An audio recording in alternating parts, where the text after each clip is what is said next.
Okay. So, good morning, friends.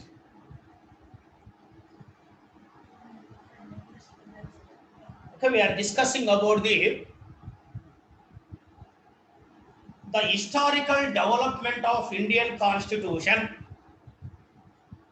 భారత రాజ్యాంగము దాని చారిత్రక నేపథ్యం గురించి చర్చించుకుంటున్నాం. ఒక భారత రాజ్యాంగము 1950 సంవత్సరంలో అమలులోనికి రావడానికి ముందు దాని యొక్క చారిత్రక నేపథ్యమును మనం ఒకసారి పరిశీలిస్తే 1773లో బ్రిటిష్ వారు చేసినటువంటి రెగ్యులేటింగ్ యాక్ట్తో భారత రాజ్యాంగమునకు ఒక మూలం, ఒక బేసు ఏర్పడినది అనేసి మనము చెప్పవచ్చు. అంటే భారతదేశంలో మొట్టమొదటిసారిగా బ్రిటిష్ ఈస్ట్ ఇండియా కంపెనీకి ఒక రెగ్యులేటింగ్, ఒక కంట్రోల్, ఒక నియంత్రణ అన్నటువంటిది 1773 సంవత్సరంలో వచ్చినటువంటి రెగ్యులేటింగ్ యాక్ట్ ద్వారా వచ్చింది అనేసి మనం చెప్పడం జరుగుతుంది. That is what we discussed in the last class. అలాగే 1773 రెగ్యులేటింగ్ చట్టము తర్వాత 1784 సంవత్సరంలో పిట్స్ ఇండియా యాక్ట్ అనేది ఒకటి తీసుకొని రావడం జరిగినది. ఆ చట్టాన్ని పిట్స్ ఇండియా యాక్ట్ అని పేర్కొంటారు. దానికి కారణం సర్ విలియం పిట్ అనే వ్యక్తి బ్రిటిష్ ప్రధానమంత్రిగా ఉన్నటువంటి కాలంలో భారతదేశమునకు సంబంధించి బ్రిటిష్ ఈస్ట్ ఇండియా కంపెనీకి పరిపాలనకు సంబంధించి నియంత్రణలు చేయడానికి చేసిన చట్టము కాబట్టి అతని పేరు మీదుగా దాన్ని విలియం పిట్ యాక్ట్ అనేసి పేర్కొంటారు. అది 1784లో వచ్చింది. ఓకే, ఆ చట్టము ప్రకారం 1773లో చేసినటువంటి రెగ్యులేటింగ్ యాక్ట్లో ఉన్నటువంటి లోపాలను సవరించడానికి ప్రయత్నాలు జరిగాయనేసి అంటున్నాం. ఈ పిట్స్ ఇండియా యాక్ట్ ప్రకారం బ్రిటిష్ ఈస్ట్ ఇండియా కంపెనీ చేస్తున్నటువంటి వ్యాపార కార్యకలాపాలను సపరేటు, పరిపాలన సంబంధించి సపరేట్ చేయడం జరిగింది. Commercial activities and political functions are separated అనేసి మనం చెప్పుకున్నాం. కమర్షియల్ యాక్టివిటీస్ ను పరిశీలించడానికి, దాన్ని అబ్జర్వ్ చేయడానికి ఏమో కోర్ట్ ఆఫ్ డైరెక్టర్స్ ను తీసుకొని రావడం జరిగినది. పొలిటికల్ యాక్టివిటీస్ ను చూడడానికి మనకు బోర్డ్ ఆఫ్ కంట్రోల్ అనేది తీసుకొని వచ్చారు అనేటువంటి విషయాన్ని మనము చెప్పడం జరిగింది. మరియు సో అలాగే ఈ విధంగా పిట్స్ ఇండియా యాక్ట్ అనేటువంటిది వచ్చింది. దాని తర్వాత 1793లో ఇది మనం స్టార్ట్ చేయాలి. 1793లో చార్టర్ యాక్ట్ అనేది ఒక చట్టంను తీసుకొని రావడం జరిగినది. దీన్ని చార్టర్ యాక్ట్ ఆఫ్ 1793 అనేసి పేర్కొనడం జరుగుతుంది.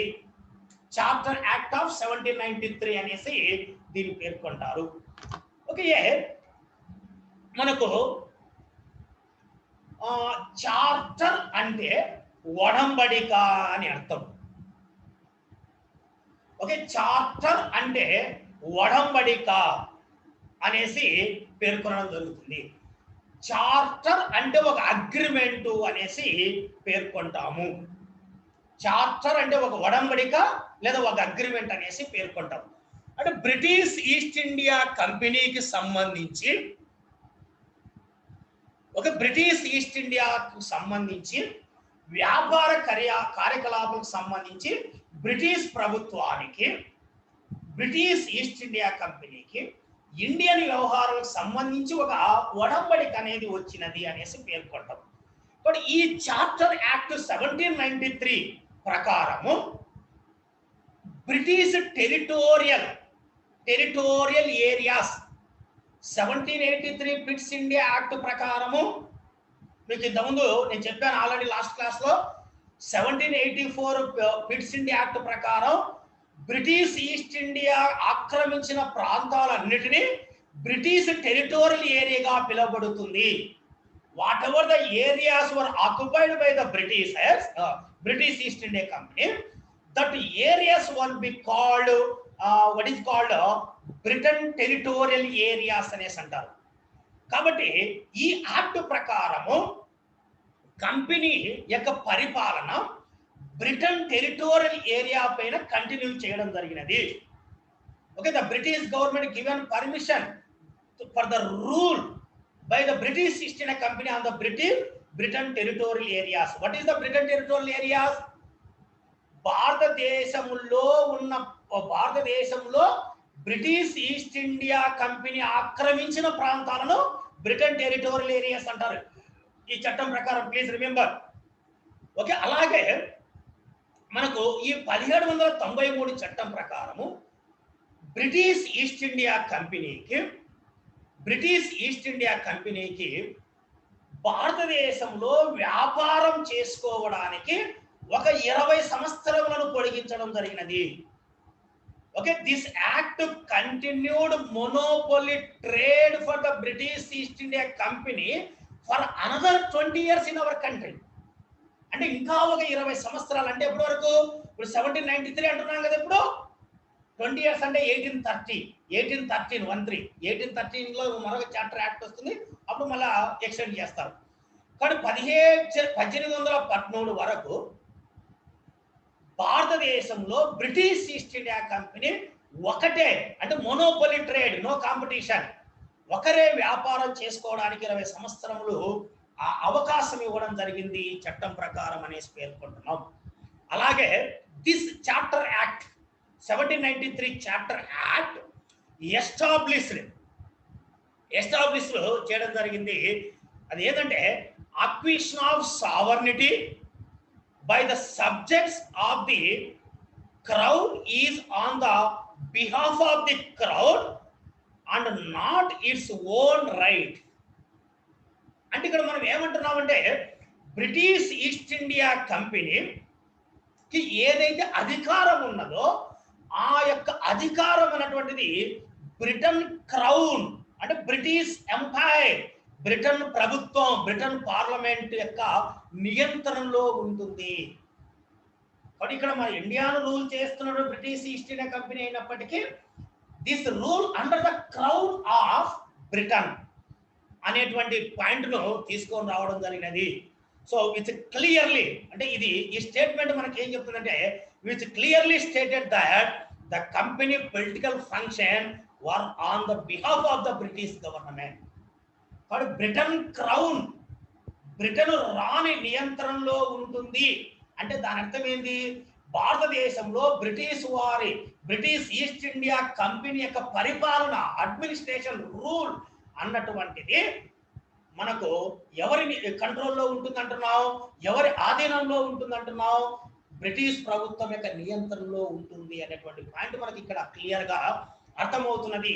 ఈ 1793 చార్టర్ యాక్ట్ అన్నటువంటిది మనము పరిశీలిస్తే, అంటే వ్యాపారం సంబంధించి పూర్తి అధికారం ఉన్నప్పటికీ రాజకీయంగా పరిపాలనా పరంగా అన్నటువంటిది కంపెనీ రూల్ చేస్తుంది కానీ this is behalf of the British government అనేసి చట్టము మనకు క్లియర్ గా చెప్తున్నది. The company dividends were allowed to rise to 10%. కంపెనీకి ఉన్నటువంటి ఆ లాభంలో 10% పెంచుకోవడానికి సో అవకాశం ఇవ్వడం జరిగింది. ఓకే, అలాగే the governor general was given more powers. Governor general, who was the governor general? Governor general వచ్చేసి Bengal governor became a governor general. First governor general we know that Warren Hastings, but Governor General became more powerful according to this Charter Act. Governor General కు పూర్తి అధికారం అంటూ వచ్చినది. You could override his council decision under certain circumstances. కొన్ని సందర్భాలలో యాక్చువల్గా పరిపాలనకు సంబంధించి, అడ్మినిస్ట్రేషన్ సంబంధించి డెసిషన్ తీసుకోవడానికి ఒక ఎగ్జిక్యూటివ్ కౌన్సిల్ అనేది వచ్చింది. బోర్డ్ ఆఫ్ కంట్రోల్ అనేటువంటిది ఒకటి వచ్చింది, కౌన్సిల్ అనేటువంటిది ఒకటి వచ్చింది పిట్స్ ఇండియా యాక్ట్ ప్రకారం. బట్ ఆ కౌన్సిల్ తీసుకున్న నిర్ణయాలను కూడా కొన్ని సందర్భాలలో, కొన్ని ప్రత్యేక పరిస్థితులలో ఓవర్కమ్ అయ్యి ఓన్ డెసిషన్ తీసుకోవడానికి అవకాశం ఏర్పడినది.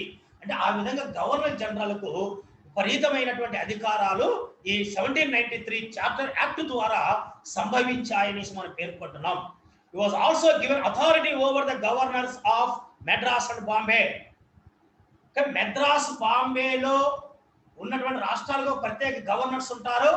ఆ గవర్నర్స్ పైన కూడా పూర్తిగా అధికారము ఈ గవర్నర్ జనరల్ చలాయించవచ్చు అన్నటువంటిది 1793 చార్టర్ యాక్ట్ ద్వారా తెలియజేయడం జరిగినది. When the governor general was present in Madras and Bombay, he would supersede the authority over the governors of Madras and Bombay.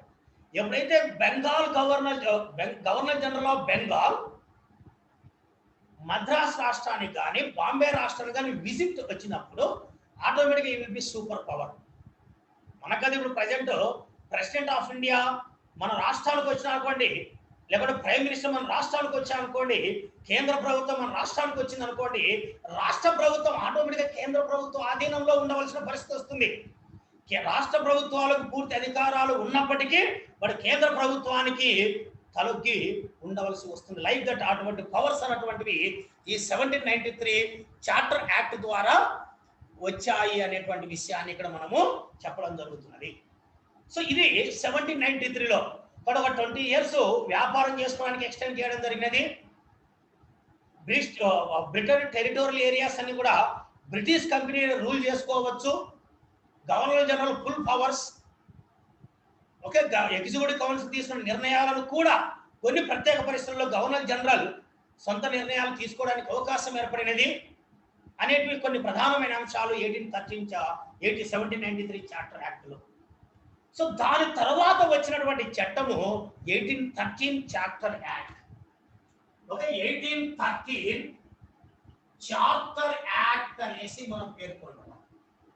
ఈ 1813 చార్టర్ యాక్ట్ ప్రకారము మొట్టమొదటిసారిగా ఇండియాలో education development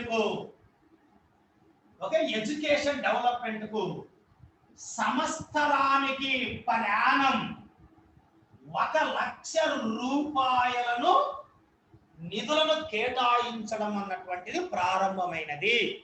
each and every year the government is going to allot 1 lakh rupees for the development of education in the country. So ఆ విధంగా education development కు అన్నటువంటి దానికి మొట్టమొదటిసారిగా ఒక చిన్న చర్య ప్రారంభమైనది అనేసి మనం చెప్పొచ్చు. This act allowed 1 lakh rupees per annum for the development of education in our country, and this act also ended the East India Company's monopoly over the trade in India. ఇంతవరకు బ్రిటిష్ ఈస్ట్ ఇండియా కంపెనీకి మన దేశంలో వ్యాపారం చేసుకోవడానికి గుత్తాధిపత్య అధికారం ఉన్నది, monopoly power, no competition. But this act was ended the monopoly power of the British East India Company of the trade activities in our country, except in tea and opium. Tea వ్యాపారంలో కానీ opium నల్లమందు అంటారు, చైనాతో ముఖ్యంగా చైనాతో tea మరియు opium నల్లమందు వ్యాపారం చేసుకోవడానికి మాత్రమే మోనోపోలీ పవర్ ఉంది. ఎవరికి? British East India company. మరి అవి తప్ప రిమైనింగ్ దాంట్లో బ్రిటిష్ ఈస్ట్ ఇండియా కంపెనీతో పాటు రిమైనింగ్ వాళ్ళు కూడా వ్యాపారం చేసుకోవచ్చు. అంతవరకు only the monopoly power was given to the British East India company. Now onwards it is open to all except tea and opium. So ఈ రెండు ప్రధానమైనటువంటి అంశాలు 1813 చార్టర్ యాక్ట్ ప్రకారం మనం చూస్తే. ఓకే, దాని తర్వాత 1833 చార్టర్ యాక్ట్. 1833 చార్టర్ యాక్ట్ అనేది మరొక ప్రధానమైనటువంటి చట్టము. Okay, 1833 what is known as charter act. Okay, 1833 charter act మనం ఏమంటున్నామంటే governor general of Bengal was designated to the governor general of India. Please remember, ఇంతవరకు బెంగాల్ గవర్నర్ జనరల్ అనేవాళ్ళు, గవర్నర్ జనరల్ ఆఫ్ బెంగాల్ అనేవాళ్ళు. But after 1833 charter act, the same Bengal governor general or governor general of Bengal became a Governor General of India. Lord William Bentinck was the first Governor General of India. First Governor General of Bengal, what an interesting. Governor General of India. First William Bentinck అనేసి మనం పేర్కొంటాం. So that is the point. So Governor General of Bengal was designated, renamed as the Governor General of India. Alage the legislative powers of the Bombay and Madras presidency were removed. Intavaraku Madras presidency ku Bombay governor ku oka separate provisions undedi.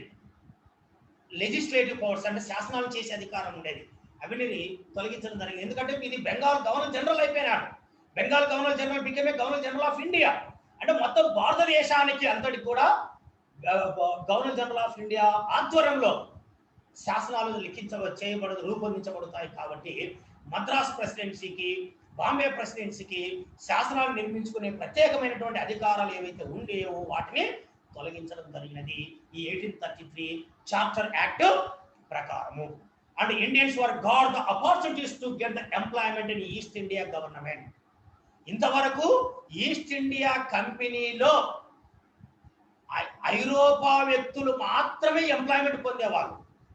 Before 1833 only Europeans were the right eligible to get the employment British East India company. But after 1833 charter act, this act provide the opportunities for the Indians to get the employment in the British East India company. Okay, British East India కంపెనీలో employment పొందడానికి అధికారం అన్నటువంటిది ఈ చట్టం ద్వారా తీసుకొని రావడం అన్నటువంటిది జరిగింది అనేసి పేర్కొంటున్నాం. And the first time law member was appointed in the governor council. ఇంతవరకు లా మెంబర్ లేడు, లా సెక్రటరీ లేడు. కాబట్టి ఈ 1833 చార్టర్ ప్రకారం లా మెంబర్ను కూడా గవర్నర్ కౌన్సిల్లో తీసుకొని రావడం జరిగినది. The first law commission member was lord Macaulay. Lord Macaulay was the first law member. అతని తీసుకొని రావడం జరిగినది. సో అలాగే 1833 చార్టర్ ప్రకారము బ్రిటిష్ ఈస్ట్ ఇండియా కంపెనీకి వ్యాపారం చేసుకోవడానికి మరొక 20 years పర్మిషన్ ఇవ్వడం జరిగింది. చూడండి, 1773లో బ్రిటిష్ ఈస్ట్ ఇండియా కంపెనీకి 20 years ఎక్స్టెండ్ చేసేసారు వ్యాపారం చేసుకోవడానికి. 1793లో 20 years కంప్లీట్ అయింది కాబట్టి మళ్ళీ అనదర్ 20 years ఎక్స్టెండ్ చేయడం జరిగింది. బట్ ఇక్కడ ఏంది, monopoly power only British East India company మాత్రమే వ్యాపారం చేసుకుంటుంది ఇండియాలో. బట్ 1813లో బ్రిటిష్ ఈస్ట్ ఇండియా కంపెనీకి 20 years వ్యాపారం చేసుకోవడానికి పర్మిషన్ ఇచ్చారు, నో డౌట్ అట్ ఆల్. కానీ 1813 చార్టర్ ప్రకారం బ్రిటిష్ ఈస్ట్ ఇండియా కంపెనీతో పాటు ఇతరులకు కూడా sir 1 second sir. Hello sir, ఒక స్టూడెంట్ జాయిన్ అవుతున్నాడు సార్, యాడ్ చేయండి సార్.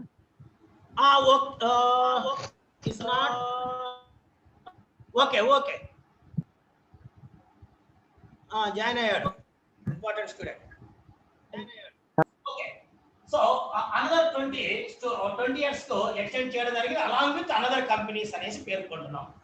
మరి ఇప్పుడు 1833 చార్టర్ లో కూడా బ్రిటిష్ ఈస్ట్ ఇండియా కంపెనీకి మరొక 20 years వ్యాపారం చేసుకోవడానికి ఇవ్వడం జరిగినది. అంటే 1813 చార్టర్ ప్రకారము 1833 చార్టర్ ప్రకారము బ్రిటిష్ ఈస్ట్ ఇండియా కంపెనీతో పాటు మిగతా వాళ్ళు కూడా వ్యాపారం చేసుకుంటున్నారు. కానీ ఫస్ట్ 2 చట్టాల ప్రకారం ఓన్లీ బ్రిటిష్ ఈస్ట్ ఇండియా కంపెనీకి మాత్రమే మోనోపోలీ పవర్ ఉంది, మిగతా వాళ్ళకు లేదు అనేటువంటి విషయాన్ని మీకు క్లియర్ గా చెప్తున్నాను అన్నమాట ఈ చట్టం ప్రకారం. Okay, that is the importance of this 1833 charter ప్రకారం. మరి 1833 అయిపోయింది కాబట్టి 20 ఇయర్స్ అయిన తర్వాత మళ్ళీ మనకి ఎప్పుడు రావాలి 1853 చార్టర్ యాక్ట్ అన్నటువంటిది వచ్చింది. ఓకే, నెక్స్ట్ వచ్చేసి 1853 చార్టర్ యాక్ట్ అనేసి పేర్కొంటున్నాం. ఈ 1853 చార్టర్ యాక్ట్ ప్రకారం కొన్ని ప్రధానమైన అంశాలు ఏమున్నాయంటే the legislative and executive powers of the governor general council were separated.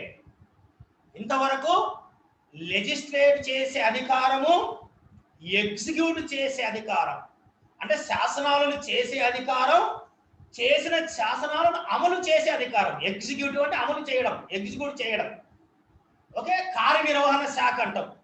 శాసన శాఖ, కార్యనిర్వహణ శాఖ అధికారులు ఒకటిగా ఉండేది బిఫోర్ 1853. బట్ 1853 చట్టం ప్రకారం శాసనాలను చేసే అధికారం వేరు, కార్యనిర్వహణ శాఖ వేరు. The both powers were separated in the country. Legislative powers and executive powers, okay, the both were separated according to the 1853 Charter Act ప్రకారం అనేసి చెప్పడం జరుగుతుంది. అలాగే a central legislative council was created of 6 members, out of which 4 were appointed by the provincial governments of Madras, Bombay, Agra and Bengal. Okay, legislative council లో create చేయడం జరిగింది. చట్టం ప్రకారం 6 సభ్యులు ఉంటారు.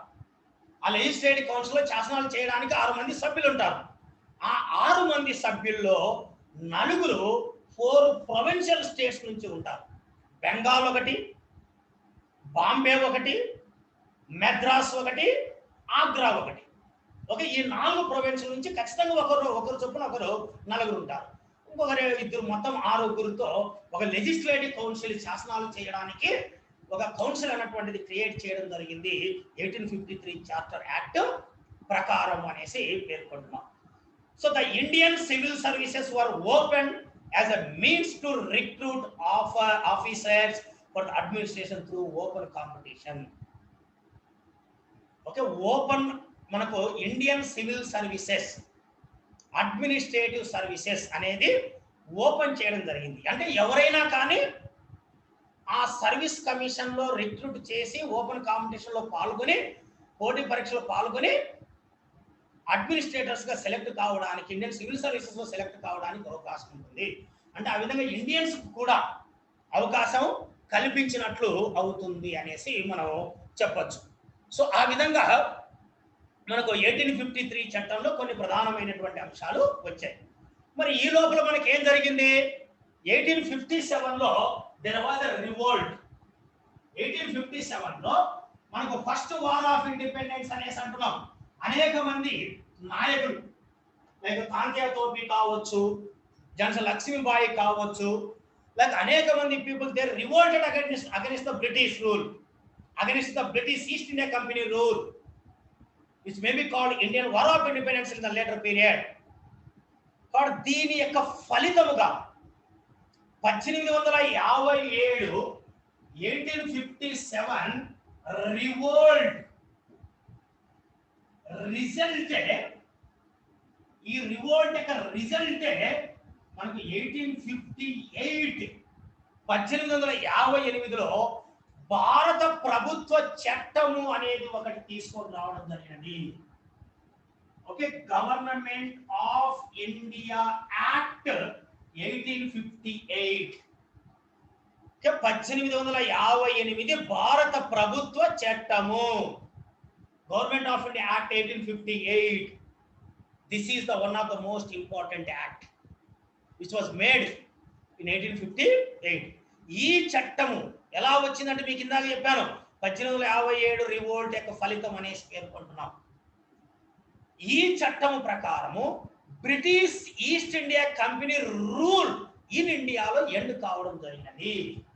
Okay, according this act British East India company rule was ended in India.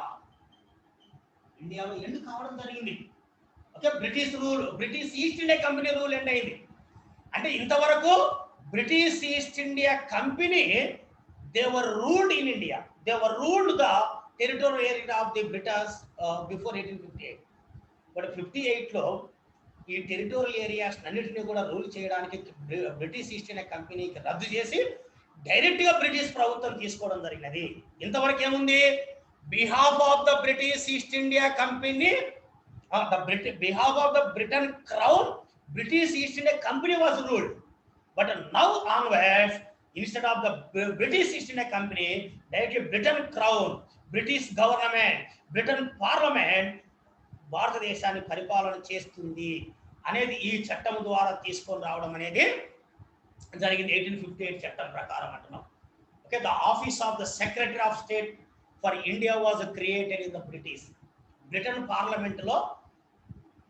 So like office of the secretary of state for India, భారత కార్యదర్శి అనేసి పేర్కొన్నాం. భారతదేశానికి ఒక ప్రత్యేక కార్యదర్శి, secretary to India. So secretary for India అంటే ఈ was minister in Britain government. Please remember, secretary for India అంటే ఈ was the minister in the Britain government. భారత వ్యవహారాల మంత్రిత్వ శాఖ, మన భాషలో చెప్పాలంటే భారత వ్యవహారాల మంత్రిత్వ శాఖ. మనము మినిస్టర్ అంటాము, వాళ్ళు instead of minister they will call secretary. Even today also మనం ఫైనాన్స్ మినిస్టర్ అంటాం, వాళ్ళు ఫైనాన్స్ సెక్రటరీ అంటారు. మనకు ఫైనాన్స్ సెక్రటరీ ఉంటాడు, కానీ ఫైనాన్స్ సెక్రటరీ అంటే మనము ఐఏఎస్ ఆఫీసర్ని చూస్తాం, ఒక అడ్మినిస్ట్రేటివ్ ఆఫీసర్ని చూస్తాం. ఫైనాన్స్ మినిస్టర్ అంటే పొలిటికల్ అపాయింట్మెంట్. బట్ అక్కడ ఫైనాన్స్ సెక్రటరీ అంటే ఈక్వల్ టు మినిస్టర్తో సమానం అనేసి పేర్కొనడం జరుగుతుంది. సో ఆ విధంగా ఒక ఆఫీస్ను క్రియేట్ చేయడం జరిగినది.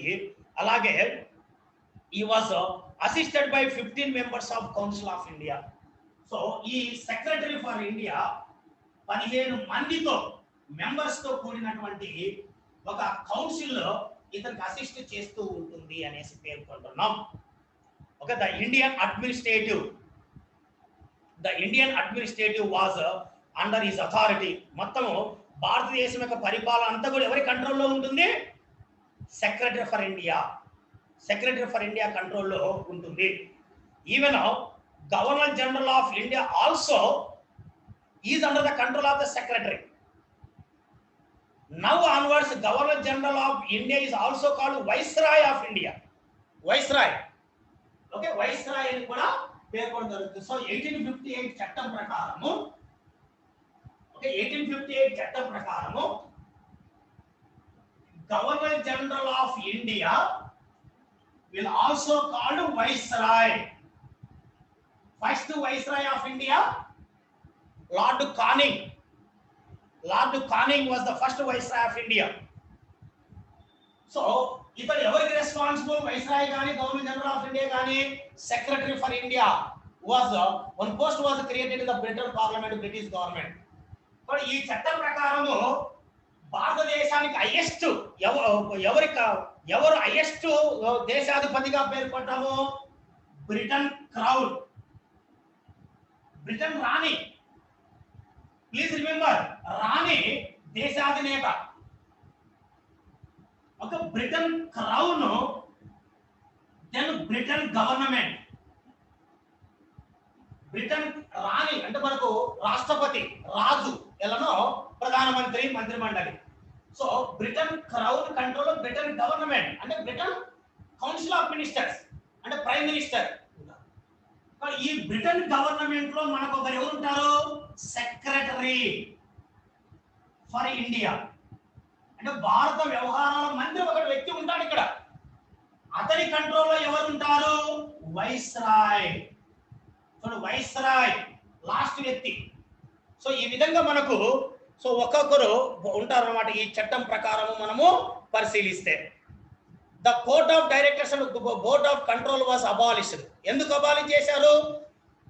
వ్యాపారం చేసుకోవడానికి ఏమో ఒక ఉంటుండేది, ఆ పరిపాలన చేయడానికి బోర్డ్ ఆఫ్ డైరెక్టర్స్ ఒకటి క్రియేట్ చేశారు కదా 1754, 1784 పిట్స్ ఇండియా యాక్ట్ ప్రకారం.